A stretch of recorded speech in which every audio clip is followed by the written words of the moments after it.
This morning, we'd like to sort of turn our attention to the broader picture, the impact on our national infrastructure, the economy, and the question on many people's minds at this time: will this event trigger the U.S. $150 million catastrophe bond payment? Well, joining us now to break it all down is public commentator and columnist Kevin O'Brien Chang, who always is a voice of analysis and reason on national affairs, and we're very, very happy to have Kevin join us at this time. Good morning, Kevin. How are you doing? Hi, Richie. Hope you're safe. I'm doing well. I'm safe. Got back my power, got back my internet connections, and I'm up and running. How about you? Well, in Kingston where I am, we didn't have much damage, so Yes. we're lucky. But condolences to all those out there suffering. I mean, I think last time I saw 9 people dead. I don't know if it's gone up. So condolences to all who have suffered and the ones who, have died. It's tough for a lot of people. Yes, it really so is. we just have to be resilient and come together. Absolutely, Kevin. Now, you've observed Jamaica's development and resilience, Kevin, over the years. How would you assess the overall impact of Hurricane Melissa on the country's infrastructure? Well, it was bad, but it could have been worse. It's the biggest hurricane, most powerful ever to hit Jamaica. And this might sound a waste to some people, but it not hitting Kingston and St. Catherine, where the bulk of the population lives and most of the infrastructure is, a blessing. It's sad to see what's happening in St. Elizabeth and Westmoreland, and then we see St. James and stuff. The devastation is really tough and really hard for those who have suffered. But if it had hit Kingston like how it hit there, our whole national infrastructure would be down. Mm-hmm. It would be 100 times as hard to get back to normal. And so it's I guess all we can say is it's bad, but it could have been worse. Okay. And that's not much consolation for those who lost their roofs and all that, Yeah, I understand. It's tough, but it's a reality that by Kingston avoiding the main thrust of the hurricane, our infrastructure has been preserved, and it's much easier to get, start fixing up where it needs to be fixing up. In your view, which sectors of the economy would it be like agriculture, tourism, manufacturing? Well, it looks like agriculture because Yes. it's the breadbasket, and the tourist sections, they were up above the hurricane. It came in from below, so hopefully they're not damaged too badly. But as I said, we have to be grateful because, the prognosis, if you listen to the foreign news, are going to be wiped out, and while the damage has been very severe, it doesn't look like it's something we can recover from. It could have been a situation, a direct hit on Kingston, we might have been set back 20 years, This one looks like we should be able to recover, in a year or so, hopefully. We don't know the details yet, but as I said, it's not where all the infrastructure is that it's hard to build back. That's what it looks like so far. Yeah. Do you believe our road networks, bridges and utilities held up well enough to suggest an improved disaster preparedness, or have we seen the same old vulnerabilities exposed once again? Well, I read something about that bond you're talking about, right? Yes. And it struck me. They said Jamaica is the third highest risk country for natural disasters. It's just a reality. If you look at Jamaica's history, we've been hit by many hurricanes over the years. It's just unavoidable. We're a small country in the path of hurricanes. There's only so much we can do to prevent damage. And we must say that this is one thing a lot of people have heard talk over the years. Boy, Jamaicans overbuild too much concrete and steel. If we build like America, we could build 2 or 3 times as many houses, right, with the plywood and stuff. Well, Yes. we can see that most of our housing stock stood up, damage and all that, but most of them will be able to be built back. And so, I guess it's the wisdom of the ages.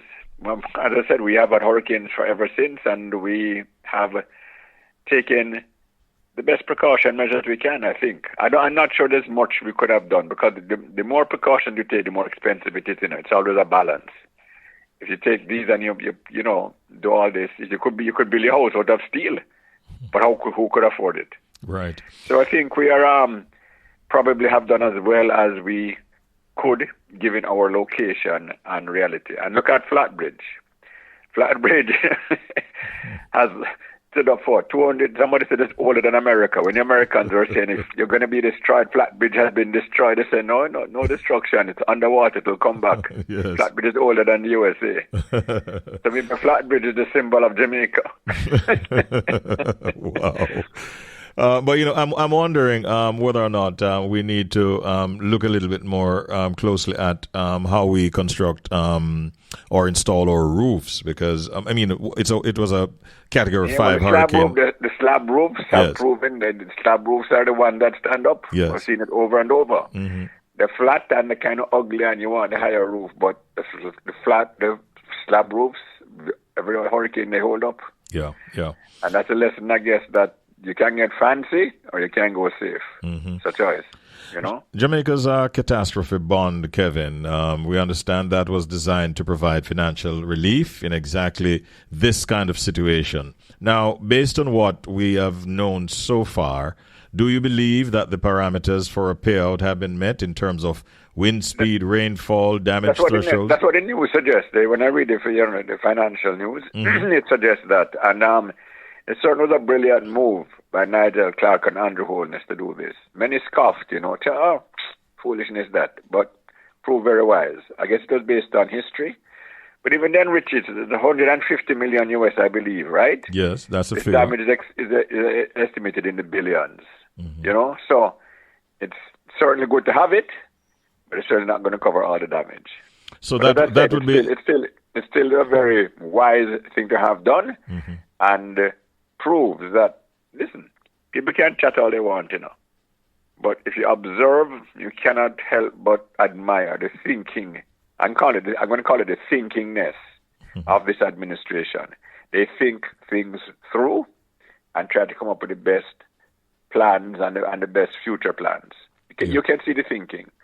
And while, you're not going to solve every problem or avoid every disaster, this is clearly evidence of people who are thinking, if a hurricane hits again, what can we do to minimize the damage, minimize the financial cost? And this is certainly, I think, worldwide was seen as something really innovative. Yeah. It has proven that, 150 million US is big money. Mm-hmm. And, it's not going to cover everything, but it's certainly going to lessen the burden that we would have expected, that would be normal. Yeah. Like after Gilbert and Charlie and those other big ones. So 150 million US, I believe, is just under 25 billion Jamaican dollars at the current rate of exchange. If this bond is triggered, Kevin, how would you suggest, that it ideally be allocated, in terms of the impact we've had from this hurricane? It's allocate the most, and you build by the infrastructure. You try to, you can spend money two ways, on long-term solutions or the short-term solutions. And while a lot of people are suffering and they say, help me now, yes, you'd like to help everybody what you can, but what do you want to put the money in? Infrastructure that will increase productivity and prevent the same thing happening if another hurricane comes. And not even if, when. It's when another hurricane comes. There was a period in history, I think, in the 1770s, I believe, Jamaica got like 5 hurricanes in 5 years. And we are at the mercy of the elements. It's not something that can be predicted. This was the strongest hurricane ever to hit Jamaica. You don't know when another one is coming, and it's at the mercy of God. So any money we get back surely must be invested in, when the next hurricane comes, to lessen the damage. That's the prudent way to do it. If you help everybody the short term, it means, yes, you alleviate the damage in the short term pain, but the long term, again, we're going to go through the same thing. So the logical thing is build back your infrastructure to minimize the damage when the next hurricane comes. Because we know it's going to keep happening. Yeah. We are the blessings of being in the warm Caribbean Sea, maybe the most beautiful country on earth, live warm. I lived in Canada for 15 years. You know, you don't need a winter coat and stuff. We have the blessings. But the negative part is we will always be at the mercy of hurricanes. Yeah. You cannot change our location. Got you. Give me a comment on the response to residents to going to shelters, because we've had a problem with that over the years. But I think thousands actually entered several hundreds of shelters across the island. Is it that people are now more responsive to the calls of the government and so on to remove from these flood-prone areas? Do you get a sense that they were much more responsive this time? I think in this social media, people have more information. Mm-hmm. They can, back in Gilbert days, what you had a few news broadcasts and stuff. You didn't have much information on what's going to happen, right? Right. Now you have a lot more details that people can analyze. And in the end, it's for the people. You have to assume that people always know what's best for them, their lives. And the more information they get, they can make better decisions. So I would think they could see the decisions up close. They're in communication with family and all over the place, with WhatsApp and all that. So there's just more information available, and people can make wiser decisions. And I think the wise decision, when you see the strongest hurricane ever coming, if you're vulnerable at all, you seek shelter. So hopefully the deaths will stay low. So far, I think 9 so far. So hopefully, there's, as they say, while there's life, there's hope. Your house might blow down, but if you have life, you can build back. If you're dead, you can't build back.